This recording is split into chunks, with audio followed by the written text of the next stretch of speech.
Bonsoir Florent Feuillepoint. Bonsoir. 300 000 militants ou sympathisants FN sont allés voter à cette primaire de la droite et du centre. Malgré vos consignes, elles avaient été fermes de ne pas y participer. Est-ce que ça vous inquiète pas de voir cet engouement d'une partie de votre électorat pour une primaire de droite et qui plus est pour ce type de scrutin qui est une primaire? Alors, on n'avait pas donné de consigne ferme, on avait donné un conseil. Ensuite, qu'il y ait quelques sympathisants qui aient voté peut-être pour des raisons d'abord stratégiques. 300 000, c'est pas rien quand même. Oui, mais 300 000, C'est vous savez, 8% à peu près. on a réuni 7 millions d'électeurs aux dernières élections régionales, donc 300 000 sur 7 millions, ça fait même pas 5%. Ça fait moins de 5%, donc plus de 95% n'y sont pas allés. Et puis, moi, je recevais quelques messages, je l'avais dit d'ailleurs, d'électeurs Front National qui disaient pour qui voter pour que ensuite Marine soit dans la meilleure position possible à l'élection présidentielle. Donc il y avait un peu de vote tactique ou de vote stratégique. Voilà. Pour le reste, c'est une élection primaire qui s'est faite sur un corps électoral d'à peu près 4 millions de personnes, soit 9% du corps électoral.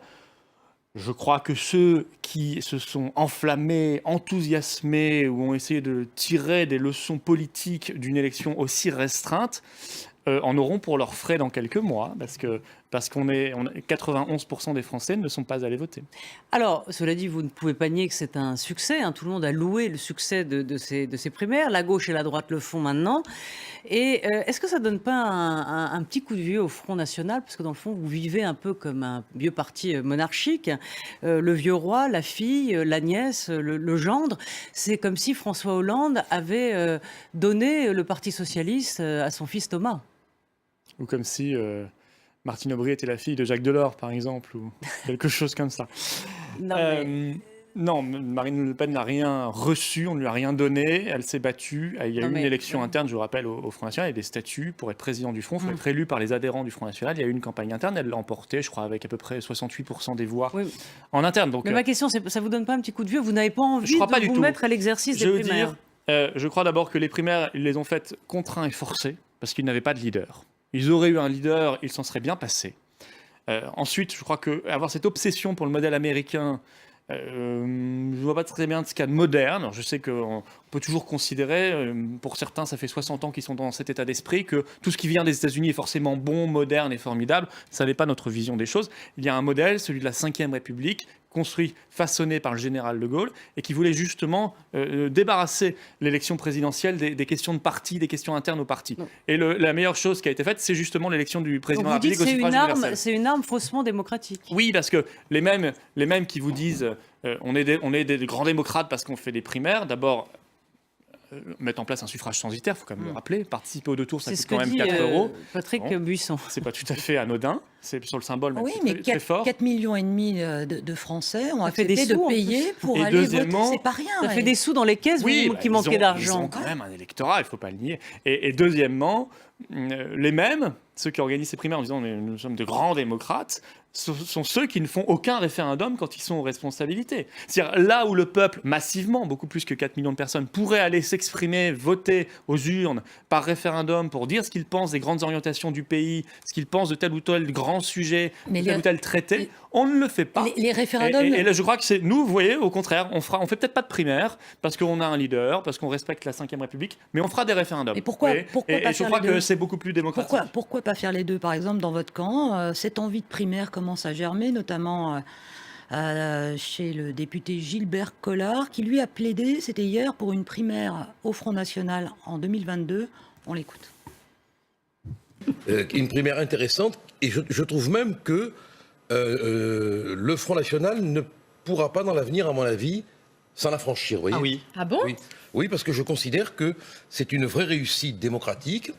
Voilà, cette vraie réussite démocratique, on peut avoir à la fois une primaire et derrière organiser des référendums, pourquoi pas? On est doublement démocratique, non? Je crois qu'en 2022, nous serons occupés à faire réélire Marine Le Pen. Voilà. Et qu'on aura tout à fait autre chose à faire qu'une primaire. Et encore une fois, moi, désolé, c'est comme ça. Alors, je suis attaché aux institutions de la 5e. On a fait la Ve République justement parce que la 4e République est morte dans les affaires de partis, les combines de partis. On y retourne, c'est faussement démocratique. Mais dans votre parti qui devient grand et qui est ce qu'il est aujourd'hui, qui est déjà qualifié, semble-t-il, pour le second tour de la présidentielle, d'ici à 2022, on ne peut pas totalement oblitérer le fait qu'il y aura peut-être des idées nouvelles. On voit déjà que Marion Maréchal Le Pen n'a pas totalement les idées de Marine Le Pen. D'ici à 2022, il y a peut-être d'autres voix Oui, il y a qui vont des s'ajouter sensibilités différentes, dans ce concert au sein de votre parti, non? Et encore une fois, il y a des instances au Front peut pas National, dire il y a des aujourd'hui, statuts, on peut se présenter. Les statuts à verrouillent, il n'y tel ou aura jamais de Mais primaire. ça se change des statuts. Mais nous ne Florian sommes Philippot. pas non, vous voyez, les seules primaires qui ont abouti aujourd'hui en France ont fait élire François Hollande. Voilà, ça a abouti à l'élection de François Hollande, président de la République. Je ne peux pas dire que ce soit un formidable succès. Je ne vois pas très bien ce que ça a apporté à la démocratie française. Enfin, Alors, c'est pas en les primaires de revanche- gauche qu'on fait élire François Si, Hollande. les premières Ça a été primaires candidat, en ça a France, été c'était candidat de la 2011. gauche, oui. Elles Ouais. ont mené, primaire ouverte, elles ont mené François Hollande candidat, François Hollande président de la République. Bon, est-ce que les Français sont très heureux de ce résultat? Je Alors- ne sais pas. Voilà, on Oui. peut considérer que c'est magnifique, formidable. On peut aussi voir que dans les zones populaires, personne n'a voté. Alors voilà. Non, mais il faut pour ça- oui, s'interroger. oui, non. On peut regarder que dans la ruralité, personne n'a voté. C'est un peu une nouveauté, ces primaires. Hein. Non, mais déjà en 2011, il y a même la même sociologie s'était rendue aux urnes. Vous dites. Et on voit que toute une France des oubliés, une France de la périphérie, une France de la ruralité, une France des banlieues lointaines, ne s'est pas, une France populaire, même des classes moyennes, ne s'est pas rendue aux urnes. C'est ce que vous. Il faut s'interroger là-dessus. Par contre, je suis certain qu'on interrogerait l'intégralité du corps électoral français sur les grands sujets. L'immigration, le traité transatlantique, la souveraineté française, là je suis certain que vous n'auriez pas 9% de participation, vous auriez 80-85% de participation. Donc vous dites c'est faussement démocratique, c'est un suffrage censitaire. Hein, je rappelle que c'était à l'époque où seuls les riches pouvaient voter. Vous considérez que c'est aujourd'hui le cas, c'est-à-dire que ce ne sont que les privilégiés qui vont voter à des primaires. Pourquoi? Pour quelles raisons? Pourquoi Non, pourquoi ils s'en affranchiraient? Parce que c'est payant? Ça, je ne sais pas. Non, la somme existe. Il ne faut pas balayer les 4 euros pour 2 tours d'un revers de main, parce que 4 euros, c'est quand même 4 euros. Ça peut représenter deux repas à la cantine pour certaines familles. Donc il ne faut pas négliger ce fait. Maintenant, ça n'est pas non plus hors de prix. Donc c'est probablement pas l'argument principal. Je ne sais pas, c'est aux sociologues d'expliquer pourquoi telle ou telle catégorie de la population est allée voter et pas une autre. Oui, vous le dites. Vous dites dans les. Mais dans les- ce que nous constatons, et ça c'est une réalité indéniable, c'est que la France des milieux populaires, des classes moyennes, de la ruralité, s'est très très très peu déplacée dans ces primaires. Parfois il y a des taux de participation de 1%, de 2%, de 3%. Voilà, ça c'est un fait. Donc je n'ai aucun mépris pour ceux qui sont allés voter. C'est leur droit le plus absolu. Je constate simplement un fait et j'avertis les responsables politiques qui voudraient tirer des conséquences, des enseignements politiques du résultat sorti des urnes et de ces primaires, qu'ils se fourvoient totalement. Parce qu'on ne peut pas faire d'analyse politique sérieuse à partir de 9% du corps électoral. Alors on a parlé des primaires, cette fois on va parler de la victoire de François Fillon et dans le fond, comment lui, il a analysé sa propre victoire. C'était dimanche et on l'écoute. Les électeurs de la droite et du centre ont trouvé dans ma démarche les valeurs françaises auxquelles ils sont attachés.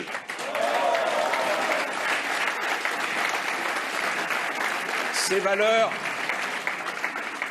valeurs, je les défendrai. Et nous les partagerons avec tous ceux qui, dans leurs différences, aiment la France. Personne ne devra se sentir exclu d'une société que je veux plus juste et plus solidaire. Voilà, ces valeurs, Florian Philippot, sont les mêmes que les vôtres. La famille, la patrie, ça va venir. Les valeurs chrétiennes, vous êtes pris dans le fond à contre-pied par François Fillon sur cette idée des valeurs. Je ne sais pas ce qu'il met derrière les valeurs françaises. Moi, je sais, en tout cas, On ce sait un que... petit peu quand même. Écoutez... C'est une bourgeoisie, des notables de province qui vont à la messe le dimanche. Je crains, pour être tout à fait honnête, quand on regarde son programme et son parcours, que les seules valeurs qui l'ont motivé jusqu'ici sont les valeurs des cours de bourse. Vous voyez, et notamment quand on regarde son programme, je crois que oui, les valeurs boursières, ça l'intéresse beaucoup. C'est un programme qui est totalement destiné à les soutenir, à soutenir ceux qui en bénéficient, mais certainement pas les valeurs de la France. Là, il y a quoi dans les valeurs de la France? Je ne sais pas très bien, chacun y mettra sa sauce d'ailleurs. Je ne suis pas là pour donner le là absolu sur cette question-là. Je serais très prétentieux de le faire. Moi, j'y mets en tout cas, d'abord et avant tout, France, ça veut dire libre. L'idée qu'on est un pays libre. Est-ce que François Fillon incarne cette liberté, cette indépendance française? Il en est l'opposé. Il est celui qui, Premier ministre, a fait passer le traité de Lisbonne, contre la volonté d'ailleurs des Français. C'est-à-dire un traité européen qui nous enserre encore plus dans les contraintes, dans l'interdiction de faire telle ou telle chose, dans l'obligation d'avoir le libre-échange, l'obligation de ne pas avoir de frontières, l'obligation d'accepter les normes qui viennent de l'Union européenne. Donc c'est l'inverse de la liberté. Les valeurs françaises, c'est l'égalité. Est-ce que... C'est pas lui qui négociait les traités. François... Oh, il était Premier ministre, simplement. Parce que quand vous admettrez avec moi, c'est un poste institutionnel il y en a un au-dessus qui s'appelle le président de la République, et il me semble qu'il était de la même majorité que lui. Donc s'il était en désaccord à ce moment-là, il fallait démissionner. C'est arrivé à un certain Jacques Chirac en 1976, Premier ministre, qui a démissionné. François Fillon est resté jusqu'à la dernière heure du dernier jour du mandat. Donc il était en accord, et donc il doit endosser l'intégralité du bilan de ce quinquennat. C'est l'égalité. Est-ce que propager une politique foncièrement communautariste, donc qui distingue les Français en communautés et non plus en citoyens d'une même communauté nationale, c'est respecter la valeur d'égalité? Absolument pas. Les valeurs françaises, oui, c'est le travail. C'est vrai que le travail, c'est une valeur auquel on tient tous beaucoup. Mais est-ce que le travailler plus pour gagner plus a été respecté? Est-ce qu'en ayant dans son programme... La crise, hein. Oui, mais est-ce qu'en ayant... Oui, la crise a quand même bon dos, parce que d'autres pays ont su quand même se ressaisir.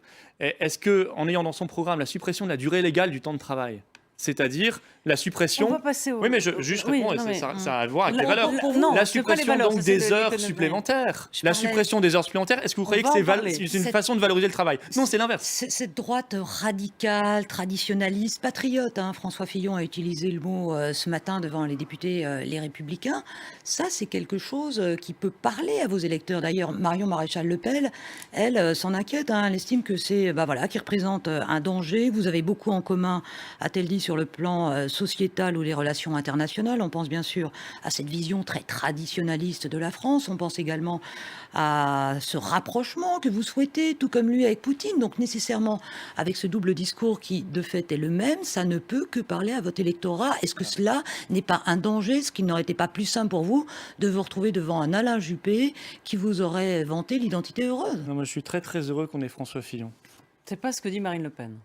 Marion Maréchal Le Pen. Marine Le Pen, alors là, je peux vous dire Marine Le Pen, j'ai eu au téléphone, je veux vous dire qu'elle est ravie de ce choix et qu'elle a hâte d'être en campagne contre lui. Elle aurait été ravie que ça aurait été mieux Juppé pour elle. Mais Alain Juppé, de toute façon, mais comme Nicolas Sarkozy, étaient des candidats, je veux dire, qui avaient beaucoup d'angles d'attaque. Mais François Fillon est un candidat qui a un nombre d'angles d'attaque considérable. Vous dites, il se dit patriote, donc les électeurs vont être trompés. Ah non, mais ça leur parle déjà. Ça leur parle déjà. Excusez-moi, vous en avez un autre. Catholique, un sens commun qui veut... Vous en avez un autre qui, depuis 15 ans, a écumé les scènes, les plateaux de télévision, les podiums de meeting pour expliquer qu'il était patriote, etc.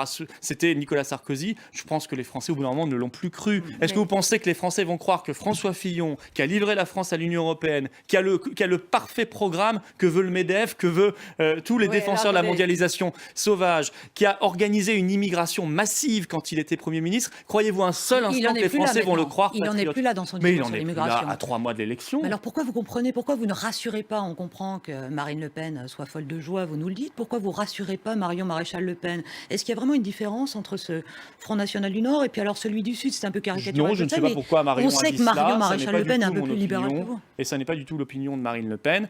Et je vous assure que ça n'est pas parce que vous dites des choses, vous vous dites patriote, vous vous dites, je crois même qu'on l'a entendu se dire souverainiste. Parce qu'il prend les gens pour des imbéciles. Parce que trois mots plus tard, il ajoute « Oui, je suis souverainiste européen ». Il a été auprès de Philippe Séguin, puisqu'il a été contre Maastricht. Donc, en 92. Puis il a écrit qu'il avait regretté ce vote. Et entre-temps, je le dis, si vous me posez des questions, laissez-moi répondre. Entre-temps, il nous a expliqué il n'a pas simplement expliqué, il a fait passer le traité de Lisbonne. Donc pour un patriote et un souverainiste, on a vu mieux. C'est l'inverse du patriotisme, c'est l'inverse du souverainisme. C'est le traité de Lisbonne. C'est l'inverse même du gaullisme. Qui a permis le Brexit avec cette solution d'opting out. Le Brexit, les Anglais, justement, ont choisi de refuser ces traités européens qui sont des cages, qui sont des prisons. Et voilà, aujourd'hui une arnaque que va essayer de propager probablement François Fillon. Mais je vais vous dire aussi bien son bilan que son programme montre qu'il n'a rien d'un responsable patriote ni souverainiste. Quand vous, pour prolonger ce que dit Véronique, vous avez une partie de votre électorat, on est d'accord, vous n'allez pas me contredire, des petits commerçants, des petits entrepreneurs qui sont d'accord avec François Fillon pour réduire l'État, pour supprimer les fonctionnaires et pour baisser les impôts. Ça, cet électorat-là, que vous avez, il va mordre forcément il va être d'accord avec les thèses de François Fillon. C'est ça qu'on essaye un peu de. Vous croyez que c'est qu'il y a un moment, je crois que vous êtes avez. équidistant. Je ne sais pas comment vous voyez les électeurs, mais vous pensez qu'il suffit de leur montrer une couleur comme ça, et puis hop, ils vont foncer. Non, mais on sait qu'il suffit de leur parler comme François Fillon, ils aiment c'est pas le l'entendre, cadre de l'année. puis c'est intéressé. François Fillon, à il vous a pas définition. échappé qu'il a été 5 ans Premier ministre. Il vous avait pas échappé qu'auparavant, il a été de nombreuses fois ministre. Non, mais vous croyez pas? Je peux vous assurer que les gens, eux, s'en souviennent. Un nouveau Fillon est né. Et je peux vous assurer que les gens, eux, s'en souviennent. Est-ce que vous pensez que les Français, y compris les commerçants, ceux dont vous avez parlé tout récemment, vont accepter qu'on détruise la sécurité sociale, vont regarder sans rien dire véritablement une la destruction de la sécurité sociale. Partielle. Et la destruction partielle, c'est-à-dire qu'ils veulent la limiter Non. au grand risque. Il veut la limiter aux grands risques. Aux maladies graves. Donc ça veut dire, par exemple, que va-t-il faire? Il a changé d'avis, on va l'écouter. Que va-t-il faire, par exemple, du vaccin, de la gratuité pour les plus de 65 ans, du vaccin contre la grippe? Je ne pense pas que ce soit classifié dans les risques graves. Pourtant, ça peut devenir très grave. Ça peut même être mortel. Mais je vous réponds sur le fond, vous m'avez posé une question. Donc, est-ce que vous pensez que ces gens-là vont considérer que François Fillon, qui dans le passé a augmenté la dette de 600 milliards d'euros, a accru les impôts de 30 milliards. Dans le passé. Mais alors, vous croyez que les gens considèrent que, comme cela, on peut s'affranchir d'un bilan?